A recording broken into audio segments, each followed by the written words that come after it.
Então vamos lá, categorização. Nós continuamos falando de entradas e saídas, só que vamos entender que agora entrada e saída, receita e despesa, vendas e custos, por exemplo, é a mesma coisa. Nós estamos falando de saídas, custos, despesas e gastos, como se fosse algo único, tá? As palavras diferentes dizem a mesma coisa. E aqui estão as despesas que o Henrique tem na cafeteria dele. Seguro de funcionário, anúncio, licença, depreciação, sistema, várias estão ali, ó, todas soltas nesse momento. E nós vamos fazer o que? Nós vamos organizar isso. E para organizar nós vamos usar esse sistema de categorização. Talvez você não tenha idade suficiente para ter visto como que funcionava um arquivo suspenso desse. Tá? É uma coisa antiga, antigamente eram impressos muito mais papéis do que hoje, mas esses gavetões suspensos aqui, tem esse de metal, tinha de madeira também, as pessoas usavam, as empresas usavam para guardar os arquivos que, como eu falei, eram muito mais impressos que hoje, não tinha tudo tão digitalizado. Mas, dentro dessa gavetona aqui, que nós vamos chamar de categoria, tem um monte de pasta, que chamam de pasta suspensa, com vários documentos ali sobre um determinado assunto. Então, imagina que essa aqui fosse a categoria de futebol. Aqui dentro está cheio de documentos sobre futebol. A categoria do lado é sobre vôlei. Então, dentro da gavetona vôlei, tem um monte de pastinhas chamadas subcategorias sobre o assunto vôlei. E a de baixo de basquete, por exemplo, a mesma coisa. Nós usaremos esse formato de padronização, categoria e subcategoria, que eu inclusive deixo sempre categoria em maiúsculo e subcategoria em minúsculo, para classificar as despesas e também as receitas que nós temos nas empresas, tá? Então, essas aqui são as saídas, as despesas do Henrique, salário, imposto, grão de café, enfim, estão todas listadas aqui. E nós faremos o que agora? Colocaremos ela dentro de categorias com as subcategorias. Isso é feito no sistema da empresa, para facilitar o entendimento dos números, para ver os indicadores, para tomar decisões de uma forma mais assertiva. Tá? Por mais que seja muito simples, não subestime, porque é algo muito, muito importante. Isso é a base, ok? Então vamos lá.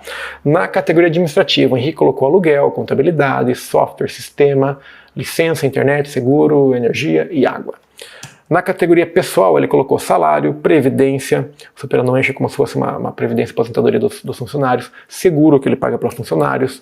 Na categoria insumos, que são as coisas que ele compra para fazer o café, tem ali grão de café, leite, copo, guardanapo, xarope, açúcar, enfim, tudo que ele usa para fornecer o produto dele. O que mais nós temos? Financeiro, deixa eu sair daqui. Percentual da máquina de cartão, até a própria máquina de cartão, que ele paga um aluguel. O que mais que nós temos aqui? Operacional, taxa de lixo, licença, seguro geral, água, energia elétrica. Veja que ele tirou daqui, ó, a energia elétrica e a água e trouxe aqui para baixo. Ele decidiu que ele ia mudar de categoria. E também nós temos impostos. Por que eu falei que ele decidiu mudar? Porque enquanto você está fazendo a categoria e subcategoria do ponto de vista empresarial, você tem flexibilidade, você pode mudar a todo momento. Óbvio que vai dar um trabalho para fazer isso, mas você pode mudar. Já na contabilidade não é tão simples. Por quê? Porque a contabilidade ela trabalha com contas contábeis, que é um padrão internacional que tem para fazer as classificações que ajudam a entender o ativo e o passivo, ou seja, fazer depreciação para pagamento de imposto ou para evitar de pagar imposto.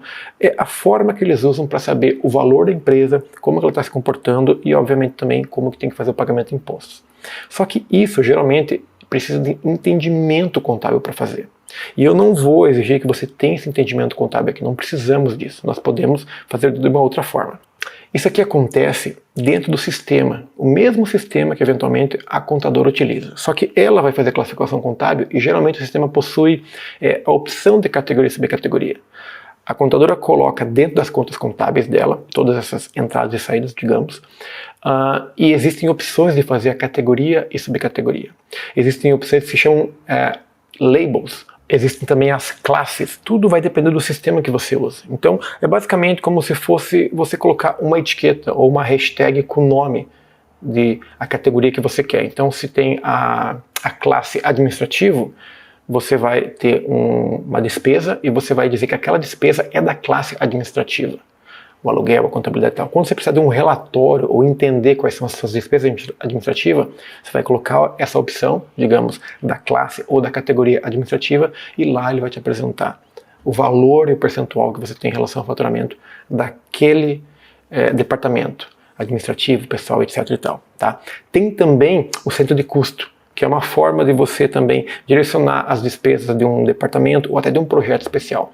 É muito interessante isso, porque você pode, como eu disse, ter um entendimento do que cada departamento ou que cada área ou para onde que você está dividindo as despesas da empresa. Lá na frente nós veremos como que isso pode ser usado para tomar a decisão, e isso é uma coisa muito importante. Então você precisa conferir quais são as ferramentas disponíveis no teu sistema, seja categoria sobre categoria, seja centro de custo, ou seja nas classes ou até etiquetas, para você poder fazer essa separação das formas que você tem as saídas da tua empresa. Isso vai ser muito importante, tanto para a formação de preço, quanto para a análise do desempenho de cada área da tua empresa, tá bom? Seguindo aqui, agora nós temos aqui todos os itens com os valores, porque nós vamos utilizar isso para falar sobre a conciliação, que é algo também muito simples, e é o terceiro passo para a gente fechar essa parte e falar de lucratividade da empresa do Henrique, tá bom? Vejo você daqui um pouco.